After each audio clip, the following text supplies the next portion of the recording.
Very good morning student, I am professor Jasmine Faraz. Again welcome you on my channel. आज हम देखेंगे SY BCom का chapter number 4 valuation of share. हमने already chapter number 2 किया है। Chapter number 3 जो है वो थोड़ा सा वास्ट है, तो वो हम लास्ट में करेंगे। पहले इजी चैप्टर हम फिनिश करते हैं। So let's start. अभी इस चैप्टर में हम क्या देखेंगे, जैसे चैप्टर नंबर 2 में हमने प्रायर प्रॉफिट इनकॉर्पोरेशन देखा था कि कैसे प्री एंड पोस्ट में हमें एक्सपेंसेस इनकम डिवाइड करने हैं। तो इस चैप्टर में अब हम क्या देखेंगे, तो concept of valuation, the need for valuation, special factor affecting the valuation, and finally most important methods of valuation. Now practical problem इस बेसिस पे आएगी। ये इसमें जो हम देखेंगे that is ऑब्जेक्टिव बेस्ड, तो आपको ये भी थोड़ा सा ध्यान देना है। ऑब्जेक्टिव्स के लिए काम आ सकते हैं और जो प्रैक्टिकल प्रॉब्लम रहेगी वो हमारे इस 2 मेथड्स पे डिपेंड रहेंगे। Now what about this 3? तो ये 2 मेथड्स के अगर आपको आंसर मिल गए तो बस इसमें हमें क्या करना है, इसमें सिर्फ हमें एवरेज निकालना है। ओके, सो मेन ये 2 मेथड देखने हैं। अब हम ये क्यों चैप्टर करेंगे, इसके कंसेप्ट क्या है, वैल्यू मतलब क्या, वैल्यूएशन मतलब क्या, तो हम लोग अभी आगे देखते हैं। So let's start. First will see the introduction. Now आपको पता है शेयर कैपिटल, ये तो हमने 11-12 से स्टार्ट किया है, सुना है। Share capital of the company मतलब क्या, it is a split up into large number of equal parts. मतलब क्या, तो सपोज कोई कंपनी के पास 5 लाख कैपिटल है, ठीक है, 5 लाख शेयर कैपिटल है। तो ये हमने हर एक अलग अलग पर्सन को क्या किया है, सेल किया है। सो ये हमने सेल किया है 10 रुपीज में। तो ऐसे नंबर ऑफ कितने हो गए शेयर, 50,000। तो हमने 50,000 शेयर जब मार्केट में 10 रुपीज से सेल किए तो इट्स बिकम 5 लाख। तो इसको हम ये कहेंगे कि split up into large number. देखो उस लार्ज नंबर को हमने स्प्लिट अप किया, छोटे छोटे भाग में, टुकड़ों में डिवाइड किया। So this is called share capital. Okay, ये ऑलरेडी 11-12 में हमने सीखा है। नाउ नेक्स्ट हम देखेंगे, उसका ही पार्ट दिया है, fraction part of the capital. Share is a fraction, छोटा छोटा पार्ट है किसका, capital of the company. Just I have given the example, 5 lakh equity share है, 10 रुपए से अगर हम फेस वैल्यू से उसको सेल करते हैं तो 50,000 नंबर ऑफ शेयर हो गए 50,000। तो इट्स अ फ्रैक्शनल पार्ट, छोटा वाला पार्ट है। ये जो रेड में मैंने लिखा है ये ऑब्जेक्टिव के लिए काम आ सकता है, तो एग्जाम जाने से पहले एकदम गो थ्रू करो। Okay, now next is equity capital is term, again उसका ही उन्होंने और थोड़ा सा डिटेल्स में दिया है, denotes capital contributed by the owner of the company. Of course equity share कौन कंट्रीब्यूट करता है, owner of the company. And who are the owner of the company, of course shareholder. shareholder are the owner of the company. Okay, so ये red वाले words पे थोड़ा सा ज्यादा ध्यान दो। Different value are attach to equity share. अब आपने सुना होगा कि वैल्यू शेयर्स के अलग अलग है, कभी पार होती है, बुक वैल्यू होती है, मार्केट वैल्यू होती है, इशू प्राइस होता है, इतने सारे नाम है, इतनी सारी वैल्यू है। तो इसमें से करेक्ट वैल्यू क्या है, इस करेक्ट वैल्यू कौन सी हमें लेनी है, बस यही हमें इस चैप्टर में सीखना है। ठीक है, सो कंसेप्ट ऑफ वैल्यू, पहले हम वैल्यू मतलब क्या, तो सिंपल, एक कोई भी चीज की एक वैल्यू होती है, goods and service. For example मुझे एक पेन खरीदना है, ठीक है, तो पेन की वैल्यू 5 रुपीज होगी, 10 रुपीज होगी, 50 रुपीज, 100 रुपीज भी होगी।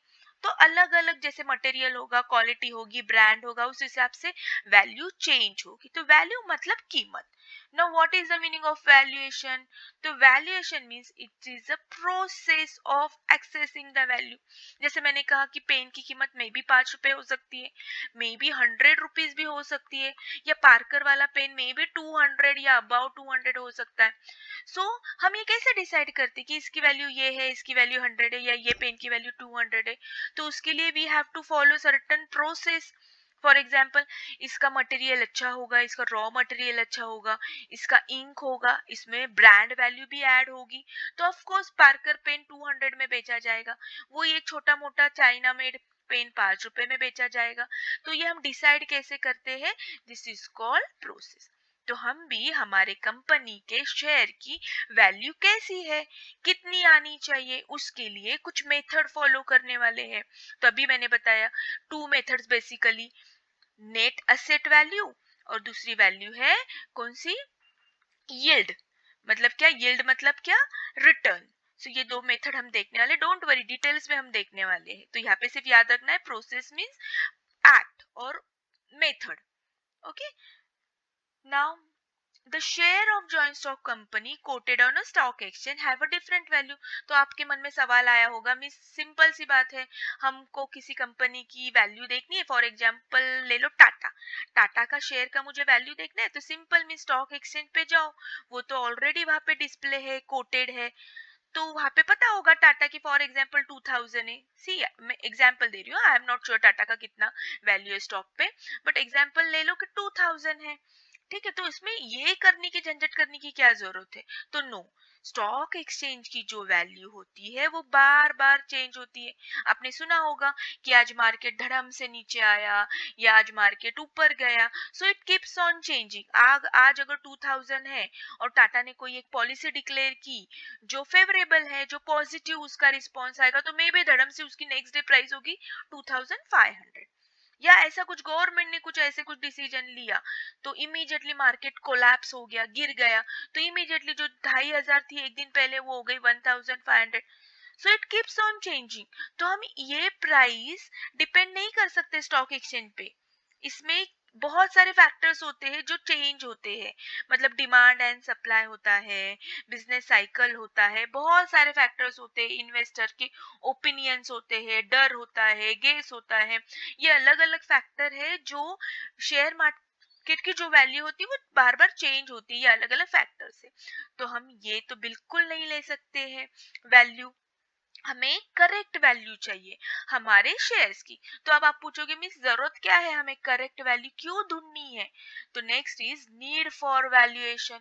क्यों हमें जरूरत है, so there are different different reason. State duty, हमें वेल्थ टैक्स करना है, अमालगमेशन करना है कोई कंपनी से, अमालगमेशन मतलब क्या, दो कंपनी एक साथ आती है, तब हमें रियल वैल्यू एक दूसरे की पता होनी चाहिए, शेयर वैल्यू पता होनी चाहिए, तो हम प्रॉपर बाइंग एंड सेलिंग कर सकते हैं हमारी कंपनी।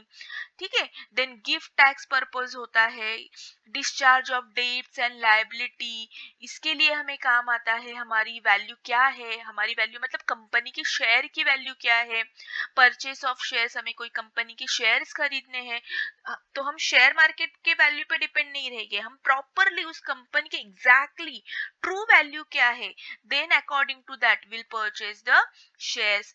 देखो यहाँ पे भी दिया है selling share of the share holder, जो कंपनी कोटेड नहीं है एक्सचेंज में, तो और लेकिन उन्हें सेल करने हैं उनके शेयर्स, तो तब उन्हें ये जरूरत होती है। Okay, so these are the needs for the valuation. Understood, क्यों हमें वैल्यूएशन करना है, क्यों हमें रियल वैल्यू ऑफ शेयर्स की ढूंढनी है।